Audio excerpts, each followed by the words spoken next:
So today we're looking at wrist action in the backswing. So a lot of people will call it wrist hinge. Some people will call it wrist cock or wrist set or radial deviation. We're going to clarify all that and talk about whether it's better to have an early wrist cock or a late wrist cock. To get the terminology right from the start, if you think about opening a door, it opens on hinges and it's this kind of hinging action. So that would be called wrist hinging. What we're looking at today mostly is wrist setting. So this radial deviation action or loading of the wrist in the backswing. But there is also some wrist hinging for sure. So we're going to talk about the roles of the wrist as they make their journey through the backswing and whether it's important you do it early or late, or if it's just important you do it. Keep watching to learn how.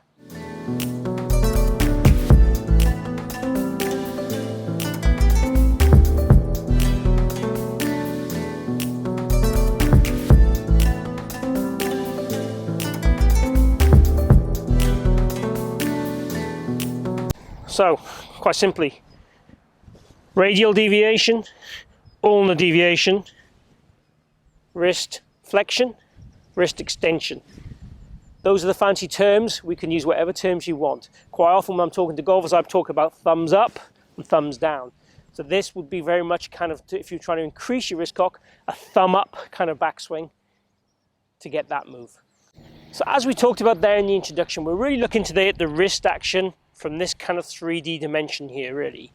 And we're going to talk about the ideal movement, the mistakes that are commonly made, and whether you're better off trying to achieve the correct wrist action early in the backswing or later in the backswing. And there are people out there on tour, for example, that will do it early and late and be very successful. So it kind of doesn't matter as long as it doesn't affect your transition. First of all, so at address, the wrist has some what we call extension in it. So let's call that hinging. If we're saying this is hinging action, so it's like an extended position which gives you hinging.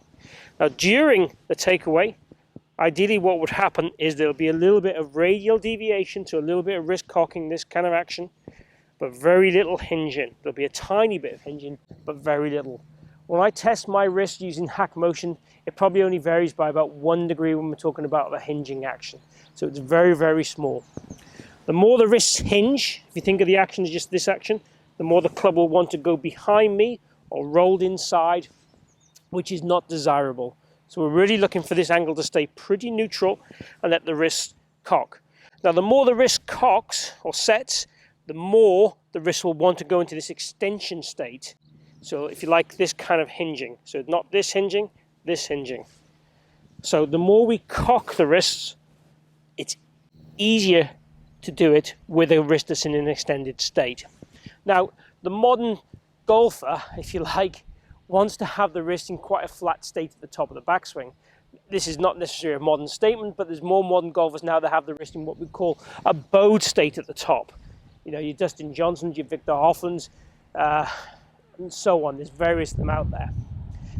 The ideal for me is obviously where it is on the way down is the most important thing. That's what we hit the ball with, not the backswing. But when we look at a lot of golfers, the guys that try and have zero wrist cock in the takeaway and then have this late set will tend to get a little bit cuppy and a little bit collapsed. And that's definitely not what I want to see at the top of the backswing. I want to see this kind of loaded position, some element of wrist cock, but I definitely want to see the club short or parallel, and I want to see the hands wide of your trail ankle. That's important to me. And obviously we can achieve it with more forward bend as well, but I want to see the arms in a structured state and extended to the side with the wrists in the positions that allow that to happen. As I said to you, there's a tiny bit of wrist hinging. In the downswing, I would definitely see a little bit more bowing of the wrist, and definitely then if you want to call that hinging or arching of the wrists, that for me is very desirable. Someone like Dustin Johnson, for example, his wrists will go into this bowed state during the backswing, and then he increases the bow in transition ever so slightly, then he comes off quite quickly to the golf ball, but he's still in a bowed state during contact. But the amount will go from, let's say, slightly bowed to more bowed to less bowed in his case. Most golfers will go from slightly cupped to the bow increasing or the flexion increasing all the way through to impact, and it might ease off a tiny bit through the ball, but generally it's increasing to contact, then it comes off. So really what we're looking at really is how we can set these wrists correctly And for me, the preference would be to set them earlier and kind of lock them out and let them maintain that position all the way through the top of the backswing. So let's think of a couple of ways we can describe that and go through that. One way, which one of my colleagues used to talk about a lot, was imagining this shaft was full of water.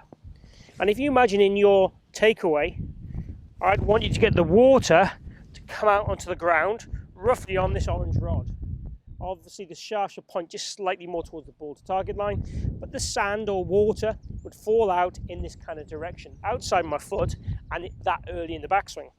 So the sands come out, we maintain that position, the wrists do very little length to the top, they might go into a bit more flexion, so you might even find the amount of wrist cock slightly reduces, but in reality it doesn't, it stays around about the same.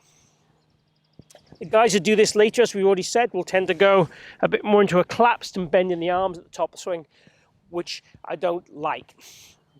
If they do it correctly and the arms don't bend and they don't collapse, no problem with it. And there are golfers out there that do that. Another way of feeling this wrist cock would be to put a secondary golf ball on your ball to target line. And then just basically in your takeaway, trying to feel it. We're going to set these wrists above that ball in the takeaway. And if you're not as brave as using the golf ball, you could put a T-peg there also. And just feel, you're going to feel that initial wrist cock happening early. And just nurse the ball away. So it'd be a way of developing more radial deviation or wrist cock. The other things you could try if you wanted to is go into a bunker and try flicking sand out of the bunker to get the feeling of the action and rhythm of these wrists doing their job. Again, we don't really want to see it rolled inside.